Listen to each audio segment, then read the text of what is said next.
Welcome to Rewired Sober, the podcast that breaks down the real reasons women turn to alcohol. Spoiler alert, it wasn't a character flaw. It was your neurobiology, your conditioning, and the systems that taught women to silence themselves instead of support themselves. I'm your host, Kate Vitella. I've been a registered nurse for well over 2 decades, trained in addiction and mental health, a bit neuroscience obsessed, but spiritually grounded. This is the science and soul work of a woman's recovery, where I help you understand what's happening in your sober brain and reconnect to that deeper inner truth you've always had, that soul level knowing, the intuition the patriarchy has tried to train out of you. When women combine the science of the brain rewiring with that inner knowing, you stop feeling broken and you start feeling powerful. So let's get into it. Welcome back to Rewired Sober. I'm your host, Kate Vitella. This is going to be me as a solo episode today. And I'm going to be talking about something that I don't feel like gets enough attention, especially in the addiction conversation. And this is really around the stigma and the perception of alcohol use disorder in women and the double fucking standard. The double standard we see in the differences in how we treat women who struggle with drinking versus men.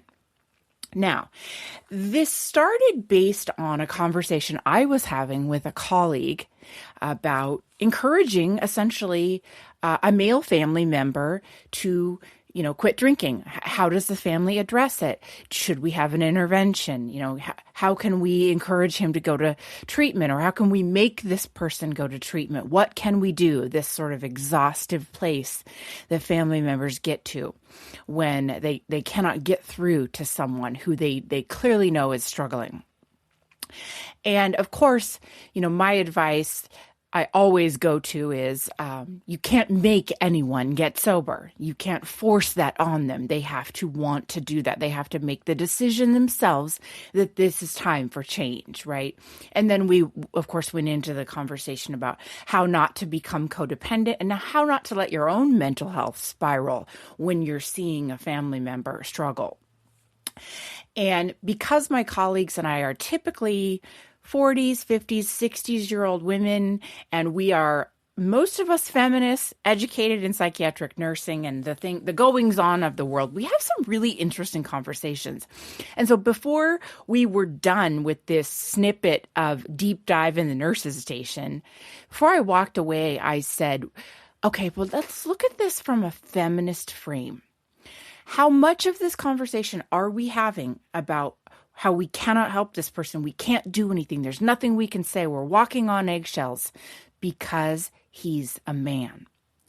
Now, we've all had the uncle, the brother-in-law, the father, even our partners, the stories of them struggling. And I've been coaching for a few years now, and many women bring this to me, alongside of their own struggles with alcohol. They'll say, but my husband drinks really heavily too, or my father always drank a lot, or my uncle comes to family reunions and is just shithoused, right? What do we do? Why are we not saying anything? And so I really want to look at this conversation as, the ways that we are different for women, the ways we treat them different, the ways we stigmatize, and why. And, one of the things my colleague said about her family member was, well, he's the breadwinner. Ding, ding, ding. And I'm like, this is where the double standard comes in. Except for, hello, circa 2026.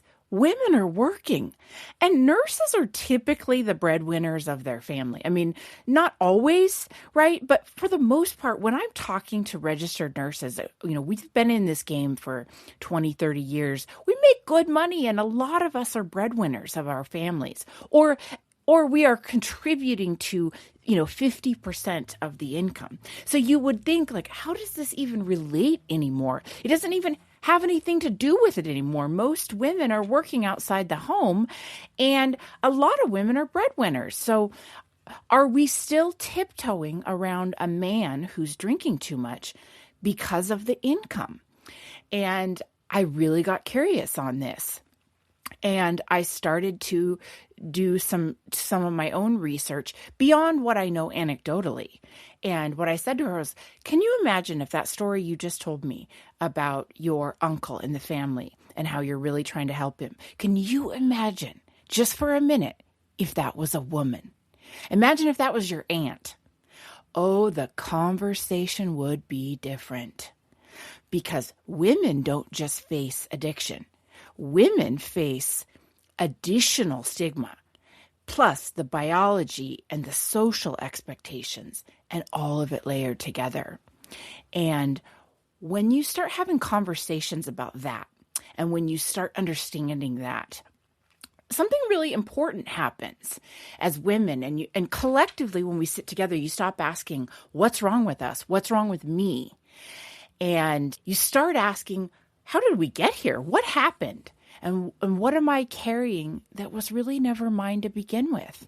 So I want to dive into why women develop alcohol problems differently, why stigma hits us harder than men, the biological reality that alcohol affects female bodies more intensely, of course, but there's also trauma and psychological risk factors and treatment barriers, and what this means for recovery. Because I feel like women deserve conversations with more context around this. Not just, yeah, we know it's tough on women. There's lots of books been written about it. There's lots of books been written about the stigma of alcohol altogether, but not about this very complex double standard.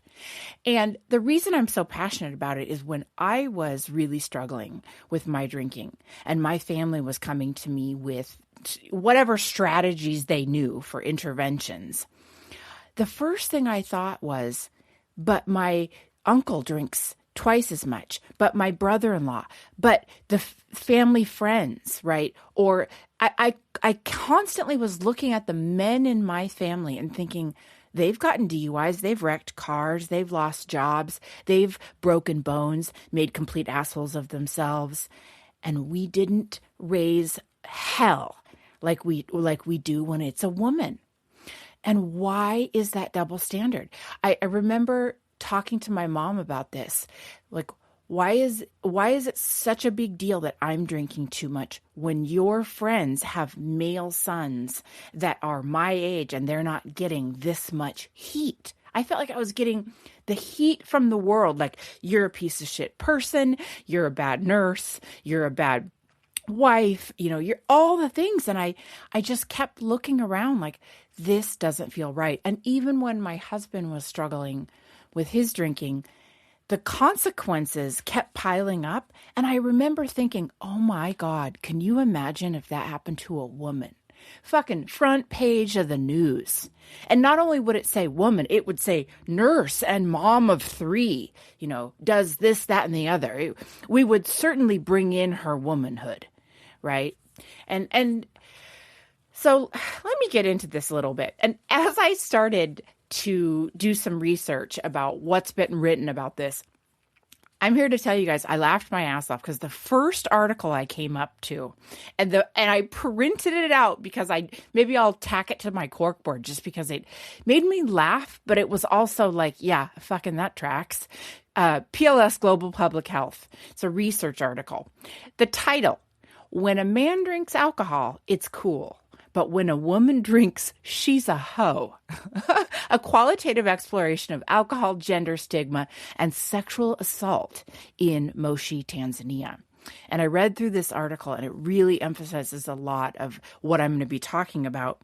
And also, it could be a geological thing, but overall, the sexual trauma and the exploitation of women and the situations that we end up in. And it brought it all together, but I couldn't stop reading the title thinking, yeah, we're hoes. We're bad moms. We're bad nurses. We're just freaking bad people. And it isn't like that. when a man is drinking too much. And so I feel like since doing this work and coaching, one of the biggest differences a woman faces with alcohol use is stigma. It's one of the biggest factors. Society judges drinking women way more harshly than drinking men. And this isn't just anecdotal. This is not just my opinion. It is rooted in decades of research and sociology. And why? Because women have historically been assigned moral roles.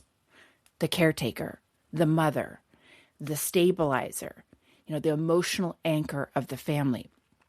So when a woman develops a substance use problem, society doesn't just see it as a health issue. It's a role violation. They are violating their role in society as a woman.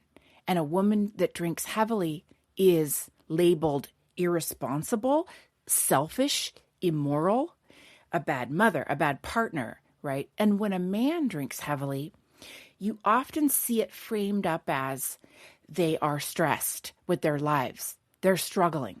A man's just blowing off steam. They're fighting demons from, their personal mental health, PTSD, whatever. It's the same behaviors, but it's a different narrative. And the narrative really matters here because narrative creates shame. And this is what I see time and time again with the women I work with and the conversations I'm having with women in recovery and my friends. It's this narrative around shame. And I feel like there is a strong correlation between the double standard and the internalized shame because women are held to a higher moral standard around our behavior. So when alcohol becomes a problem, women often experience what researchers are calling like internalized stigma at a much higher level. Now, this is not across the board. Like I'm not speaking in absolutes. This is a little bit more like we're looking at qualitative research. I really want to talk about what researchers are calling internalized stigma for women because it's coming at them at much higher levels. Women feel more guilt, more secrecy, more fear of judgment, and more fear of consequences, especially losing children. I mean, the conversation always goes to, will I lose my children? And this directly delays them seeking help. Many women will wait years longer than a man before entering an actual treatment facility, not because they don't need the help, but because the shame keeps them silent. And it is real shame, real fear. These are not just perceptions. This stuff goes on. So there's this like triple stigma that women face. And I've seen experts describe it, like they describe women with addiction as experiencing sort of a triple stigma because the disorder is viewed as self-inflicted. They're judged more harshly because they violated their gender expectations. And they're labeled as sexualized or promiscuous. And of course, that last one is particularly disturbing because there's this long-standing stereotype that women who drink heavily are sexually irresponsible. But the research that I'm looking at is showing something very different. Women who drink more are not more promiscuous, but they're more likely to significantly experience sexual aggression, often from other people drinking. And I'm not going to get too much into the sexual mistreatment of women in drinking. I'd love to have an expert on this, but I wanted to point out that this stereotype about women and drinking is kind of backwards. Instead of them being truly more promiscuous and bad, they're actually increasing their own risk of victimization. But the blame still falls on the woman. And I mean, now the biology here is something that we do have to talk about. Physiology and biology, because women do process alcohol differently. And if we're talking about the physiology, like a woman's body is going to process alcohol different than a man's, right? Women weigh less. typically they have lower total body water content. They have a higher percentage of body fat. Women have smaller livers. We just do. And women produce less of the alcohol metabolizing enzyme. So what that means for a woman is they're looking at higher blood alcohol concentrations, faster intoxication, more exposure to vital organs, more impact on the brain, and greater risk with lower amounts of alcohol. And you've heard authors actually and researchers talk about the telescoping effect, and there's a debate of whether that's real or not. In my personal opinion, and from the research I've done, that is absolutely real. And the telescoping effect is that women often progress from first use of alcohol to dependence way faster than a man. And so someone might say, I wasn't really drinking that long. Like me, I didn't even start drinking until I was in my mid-20s, right?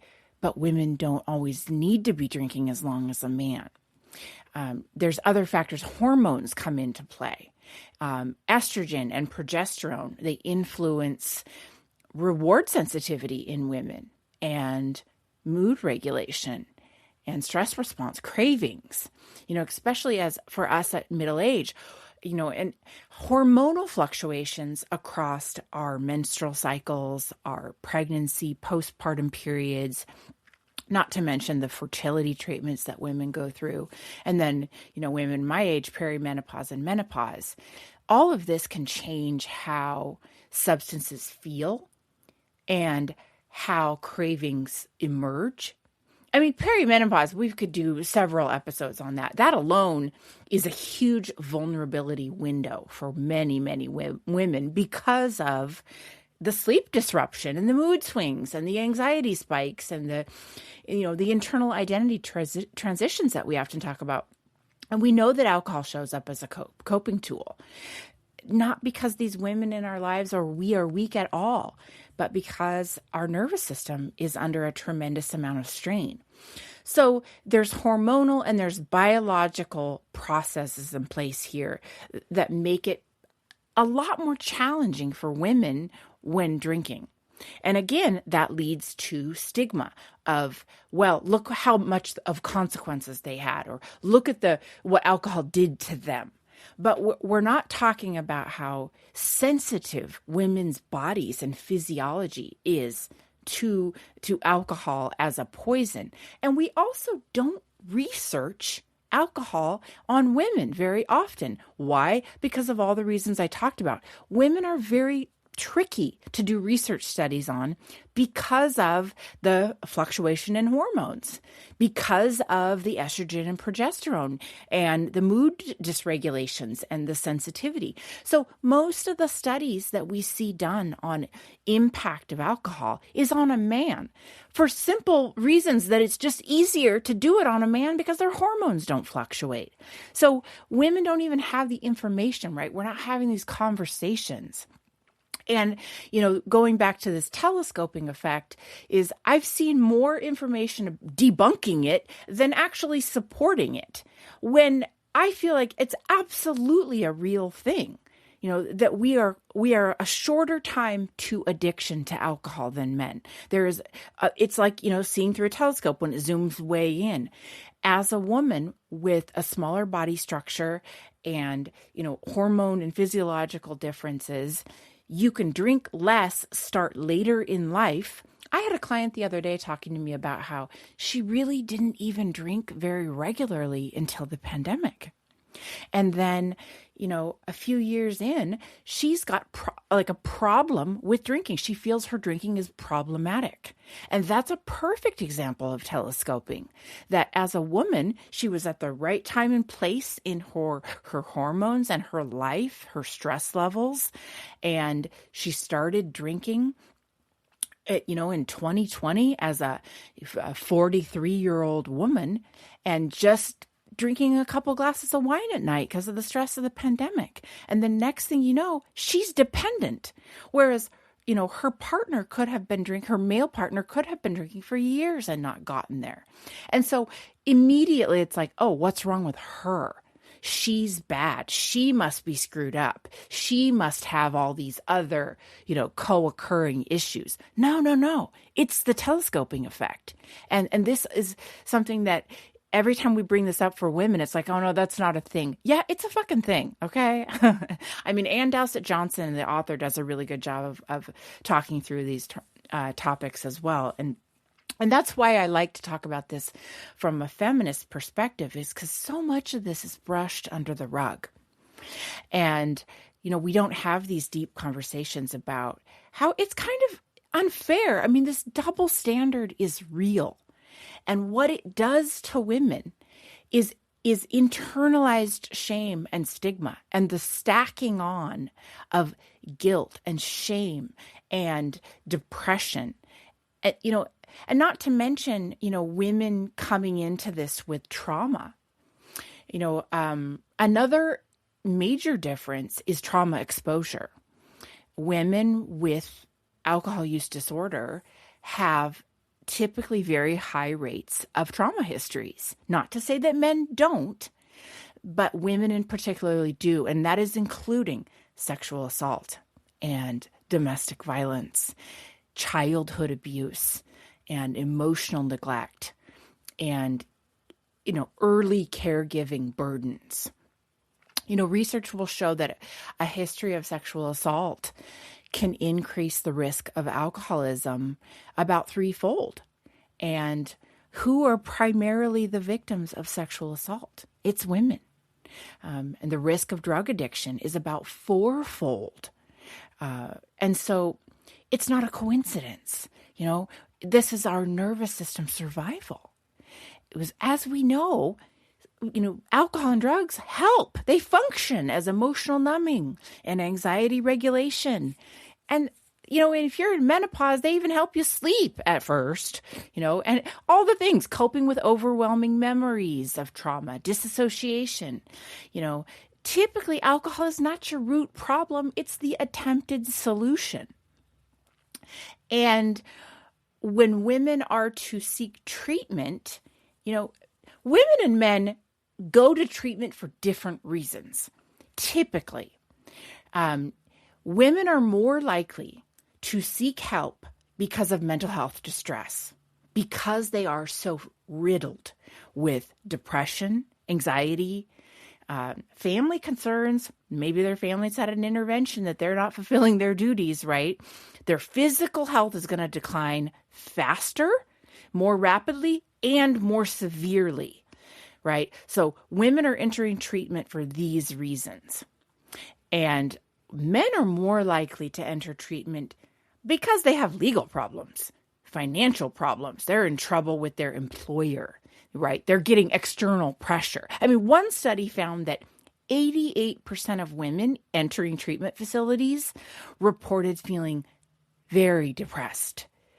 Now, that is no shock to me, but it's very important because it highlights the emotional burden many women are carrying. And I think it's important for us to look at, you sit down with a woman entering into treatment for mental health and for treatment for substance use, and they are riddled with guilt and shame. And maybe having no outside consequences. Maybe they haven't had employment consequences or, legal issues. Many of the clients I work with have not had any legal issues at all.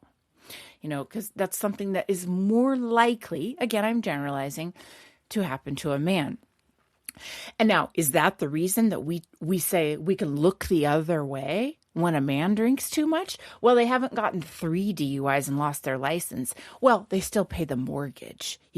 They're still keeping their wife and their kids supported, right? We don't want to fuck with a man's income, because that would upset the entire apple cart. But let's not pretend we don't notice these double standards. We got to be talking about this stuff. And, not to mention that this can pose also some barriers for women to get treatment. And that's why recently I've partnered with the She Recovers group, and I will be volunteering to host meetings for them and really joining the organization in a meaningful way, because what I see is this really huge need for women's recovery, for women's treatment, to have these conversations about overcoming these barriers and to normalize, women feeling like shit about this stuff, and to tell them that they are not crazy. I don't even use that word because I'm a psychiatric nurse, but I can't tell you how many times I've had to stop a woman from gaslighting herself because she has been beaten down for so long over her drinking. And I really love the She Recovers Foundation and their guiding principles. And I'll talk more about this as we go. But I really love the focusing on the strengths and the inclusivity for women coming to treatment at the intersection of all races and LGBTQ and all economic backgrounds. And so, there are real practical barriers to women entering treatment. Going back to the AA model, historically, treatment programs were designed around a male population. So there's no child care. There's no, flexible schedule. There's no place for a woman to pump for breastfeeding. God, can you imagine a breastfeeding mother in treatment? Oh, hell. She'd make the news. Right? These are male-dominated environments. Not all of them. We've made some progress. She Recovers has done a beautiful job in creating trauma-informed spaces for women. And there are a lot of treatment centers out there just for women, if you have the resources and the funds and you can afford it. But, other barriers for women for treatment is like, maybe there's safety concerns. There's been historical abuse with women in treatment facilities, and for mothers, especially that I talk to, going away to treatment can feel like an impossible choice, right? People tell you, oh, get some help. How are you supposed to do that and take care of your children? And I mean, this shouldn't be a choice that women have to make. It shouldn't be a choice anyone has to make. So we've kind of taken some steps forward in treatment for women. And as we know, being 2026, thanks MAGA, we've taken a lot of fucking steps back. And I am not going to glaze over the steps back because I'm not going to sit here in Pollyanna and say, look how far we've come. That actually makes me want to start crying because, yeah, we've come a ways in treatment for women, and we've also radically gone back in a lot of different areas. So when we're talking about the cultural shift, there is a piece of this that, I don't want to ignore. And that is the women's roles in society have dramatically changed over the last 50 to 70 years, right? We're not just homemakers. And if you are a homemaker and a stay-at-home mom, that is a beast of a job. So I shouldn't even use the word just homemaker. I should say that is a massively important job. You should be financially compensated for it. Most people can't do that. It's the hardest working 24/7, never sit down ass kick of your life. And I don't even have children. I just have sisters with children. And I've watched them like annihilate themselves 24/7 to be homemakers. But women are working outside of the home because of our standards of living, because it takes two incomes to hardly do anything unless your husband is, making a shitload of money. And so women are contributing to the household income, right? And like I said, as coming from the nursing world, a lot of us are breadwinners. And yet, like culturally, there's expectations around caregiving and emotional labor that haven't disappeared. So, what we have now is what a lot of sociologists would call like a double burden, right? Women are expected to perform like workers and still perform like caretakers. And we're supposed to succeed professionally. We have to succeed professionally. We have to make money, but we also have to manage the household. And, a friend of the pod who's been on here, author Celeste Yvonne, her and I have talked about this a lot. She wrote the book, It's Not About the Wine. I am not the first person to bring this up. A lot of women are talking about the emotional burden and the sort of the unfair distribution of labor. And so in this sense, we are stepping forward. Right. We are making some progress because these are conversations women are having. I mean, Gemma Hartley, remember that article she wrote 2017 for Harper's Bazaar? It went viral. I mean, something like 2 billion people clicked on this article. Yeah, the article she wrote for Harper's Bazaar, Fed Up. I mean, like millions of women read and shared that article because so many women resonated. And if you listen to Gemma Hartley talk about it, she's now written a book called Fed Up. Her book's called Navigating and Redefining Emotional Labor for Good. But if you listen to her talk in podcasts and such about the article that went viral, she starts out with conversations around the word nag. Right? We don't call men a nag. Women are nags. And women become nags when the emotional and the household burden becomes too much and they stop using that careful tone of voice. And maybe they ask for help because women are feeling ignored or fucking invisible, right? Why am I reminding my husband to share the load? Things like that. And so, yeah, these are conversations that we are having. And so in that sense, we've moved forward. And these two authors I just mentioned are sort of like modern day examples of women having these conversations. I mean, these conversations have been going on for a long time. There were books exploring this conceptually. Femininity in Flight by Kathleen Berry was a book written quite a while ago, typically around white women, the work, but it was talking about them, female flight attendants, and how they had to make everyone feel good and safe and warm and smile. And that was like the extra duty of a female flight attendant.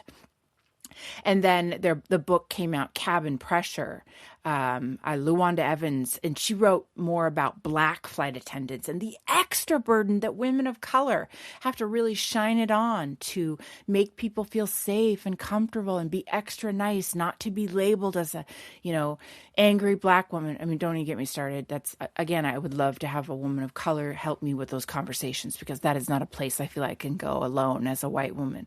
But going back to what I'm saying, we're talking about this. So we are moving forward, right? Women are moving forward in having relationships with men where they are, sharing the load. My husband is a great example. He's super good about sharing the household load of grocery shopping. And, he does dishes, I do laundry. We both clean. We both pay the bills.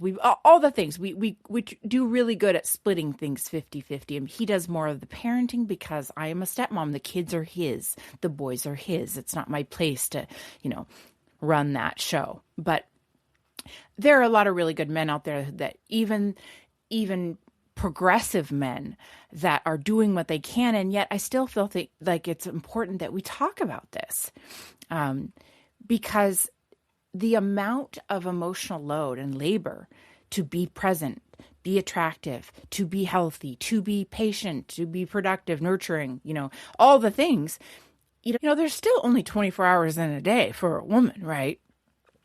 And so the matriarchal expectation hasn't really been updated here. There's this lingering cultural narrative that women should still be the emotional center of the family and the stabilizer and the one who holds everything together. And, but economically, that doesn't make sense anymore. The world's changed. We require two incomes. So that old model of the man works and makes the money and the woman manages the home, I mean, good on you if you have that going for you. But I don't know many women who get to stay at home.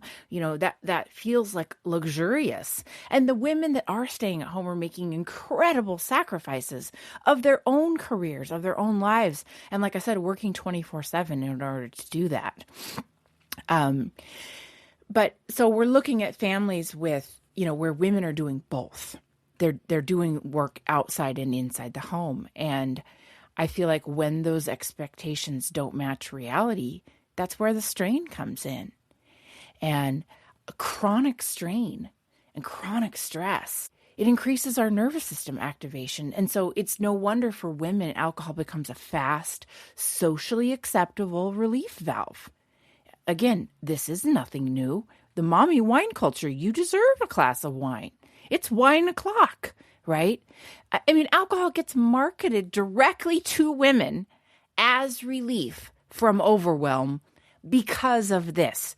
So women are simultaneously overloaded and encouraged to drink, and then judged like a mofo when drinking becomes a problem. You know, I'm no longer going to say motherfucker because I'm a feminist, so I'm going to say fatherfucker.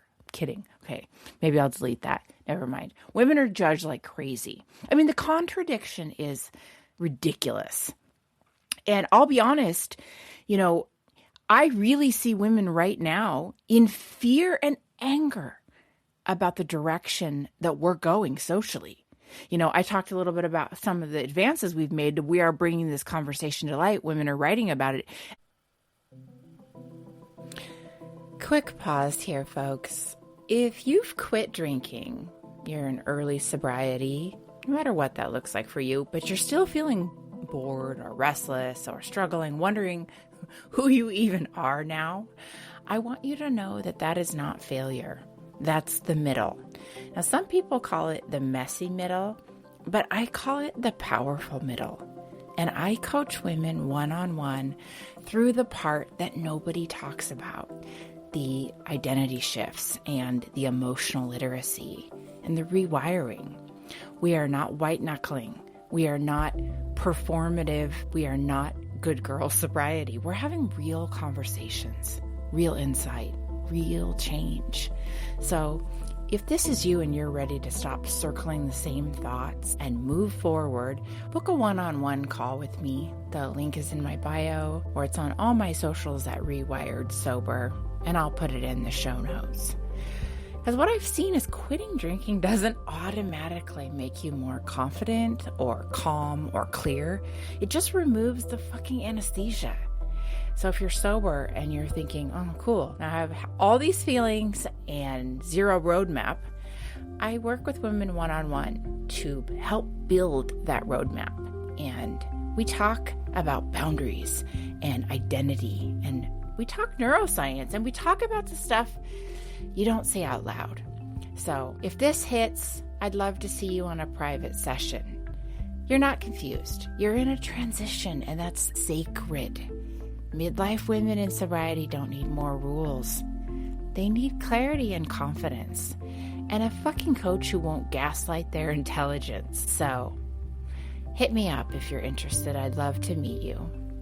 Now back to the show. And yet here we are in 2026 across many parts of the world, including right here. Women are experiencing increasing uncertainty, as we should be, around our rights and our autonomy and our safety. I mean, we're losing reproductive rights. There are real healthcare access concerns and economic instability, the rising cost of living, childcare challenges, and real workplace inequities. And all of this creates sort of a chronic background stress. And this changes our nervous system. You know, when people feel less secure, less protected, or less in control of their bodies and their future, especially women, our anxiety goes up. You know, and when anxiety goes up, then we do what we can to cope. It's okay to normalize the fact that, yes, things are bad right now. Like, I don't know how else to say that, right? You know, one of the strongest psychological drivers of substance use is a perceived lack of control. I mean, hello, welcome to being a woman. You know, when women feel powerless, substances become more appealing because they provide that immediate relief or escape. And, you know, all around me, I can see women experiencing real fear about healthcare access, real uncertainty about bodily autonomy, you know, not to mention the caregiving overload and the economic pressures. And that combination creates this vulnerability. So don't look at it as you are weak. It's a vulnerability created by the situations that we're in, and those are very different things. I love talking about the forward progression, but we have to acknowledge the ways that we've gone back. We've already talked about the double burden that women carry. And now you add the ways we've sort of backtread in our women's rights, and we add in uncertainty about the future. Are we going to lose our right to vote? I mean, dear God, there's a heavy nervous system load. And I see women around me seeking, any kind of relief through alcohol or food, shopping, scrolling, any kind of numbing behaviors. And, especially alcohol, it just happens to be so socially normalized, right? And I know in a lot of ways we aren't going backwards, but it also feels very much like that we are. And when this feeling creeps up, progress can feel really unstable. And we're feeling as women collectively real grief and anger and disorientation. And, those emotions are valid responses to uncertainty. We're not imagining this. Women are not imagining the pressure. We are responding to it. So, there's an important reframe here. The critical part is even when around us the systems feel unstable, because they are, I'm not gaslighting you here, we still have personal agency. We are not powerless. And recovery, sobriety itself is this full act of autonomy. Choosing sobriety, choosing clarity, and choosing self-trust. These are forms of reclaiming control in a world that feels really fucking unpredictable right now. And from a mental health perspective, most of the stabilizing things we can do as women during these uncertain times is actually to reduce the substances that destabilize our mood and sleep, right? And we know that alcohol increases anxiety and depression and sleep disruption and hormonal dysregulation and inflammation. So, sobriety isn't just personal growth. It's nervous system protection during this fucking nightmare stressful time we're in. And if you're noticing more women around you struggling, you're not wrong. You're not alone. Like, context matters here.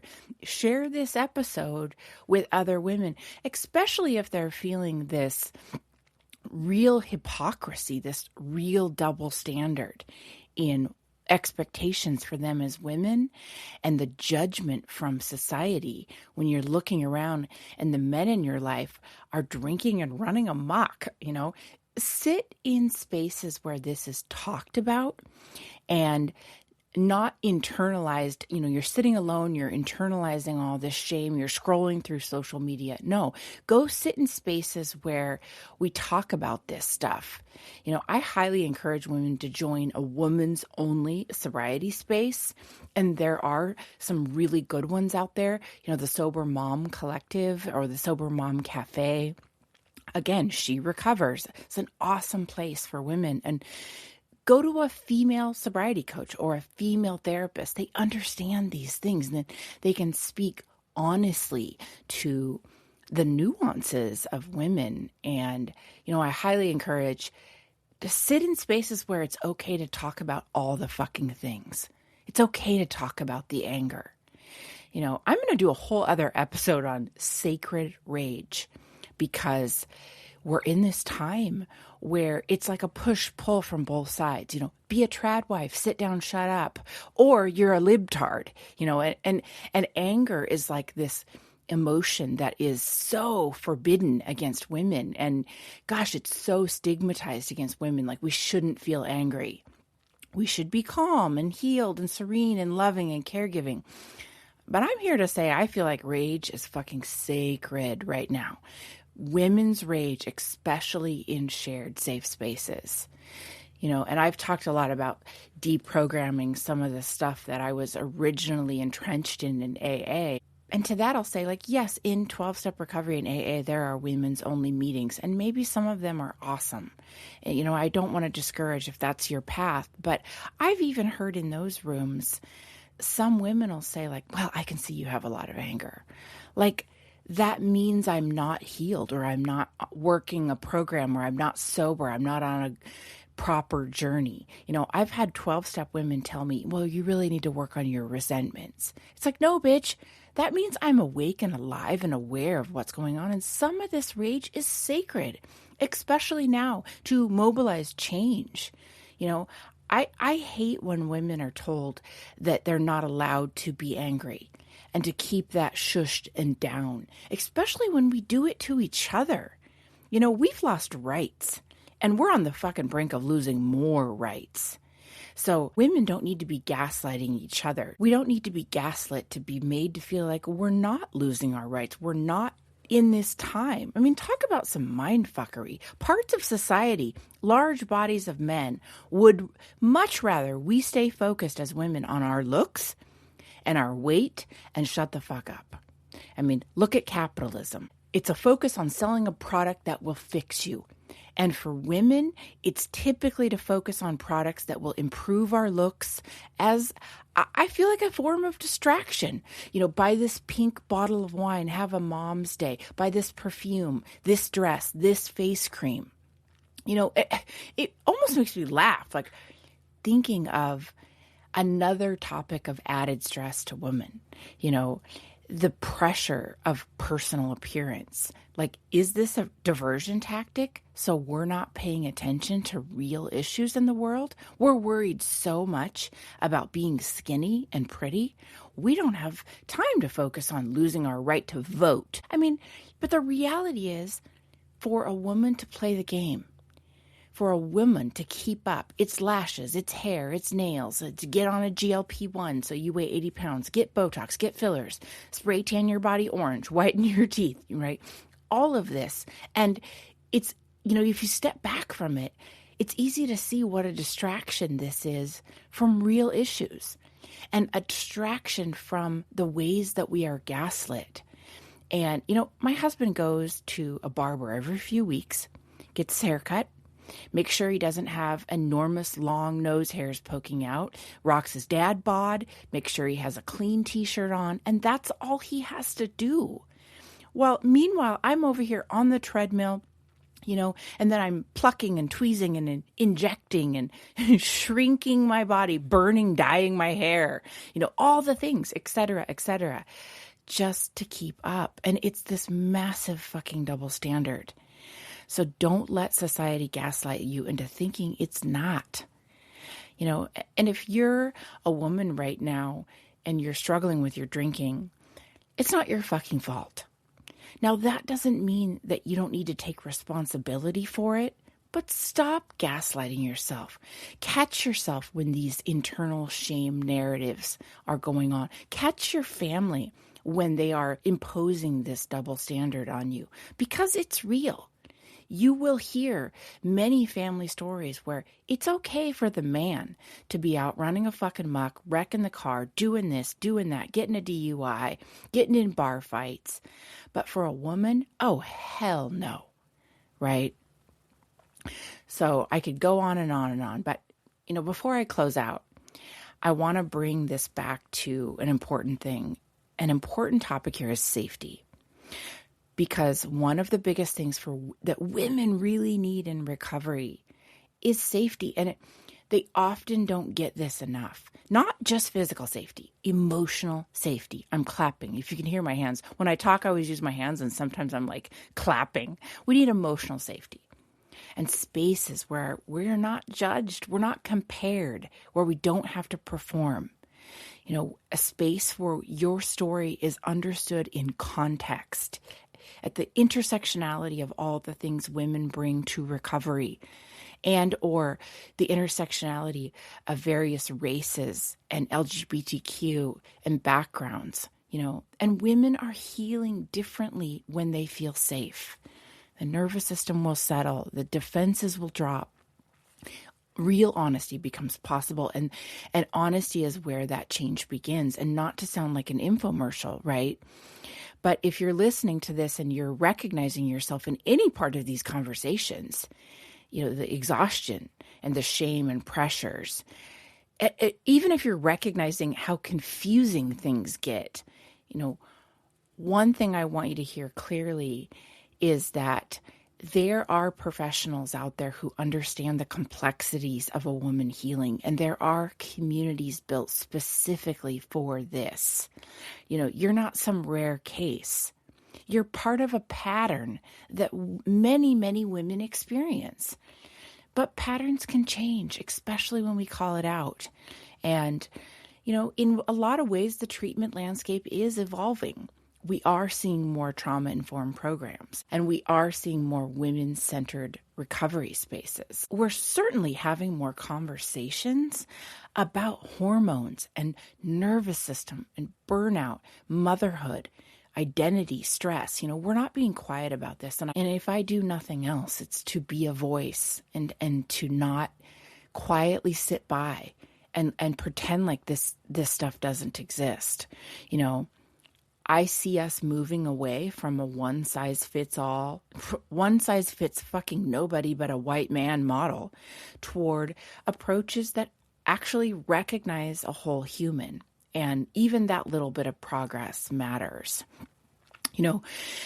Another reason I wanted to have this conversation is because honesty is where the healing starts. Silence, as we know, it will feed shame. It will feed in isolation. Secrets will feed that internalized shame. But when women start telling the truth, even the fucking messy truth, something shifts and you realize, oh my gosh, it wasn't just me. That moment alone, when I'm having these conversations with a client, that moment alone will reduce shame dramatically, and I can see the lights go on. I can see the healing, the shame reduction in real time, and that increases the likelihood that there will be success in recovery and sobriety.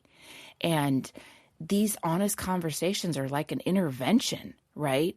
I mean, women need radical self-love, and not the fucking cliched version, not the Instagram version, not bubble baths and affirmations, but real self-love and radical self-love is telling yourself the fucking truth and taking responsibility without it being destructive, and caring for your nervous system and setting boundaries, choosing clarity over being numb, and protecting your mental health, refusing to define yourself by your lowest, shittiest moments.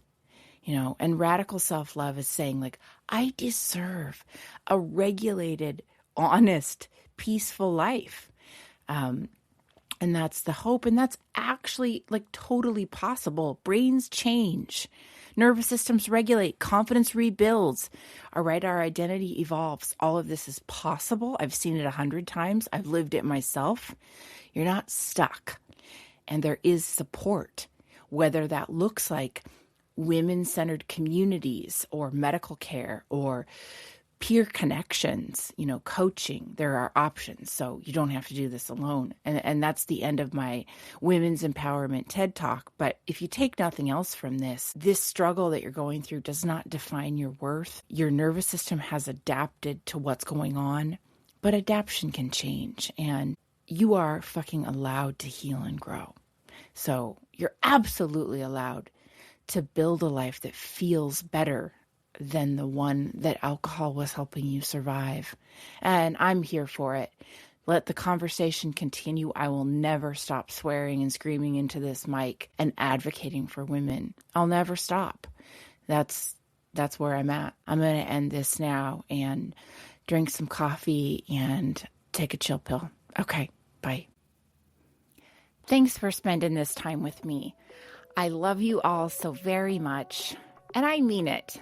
You can find me on all the socials at Rewired Sober. The links to join my coaching program are always in the show notes, as well as an email if you want to get in touch with the pod. So until next time.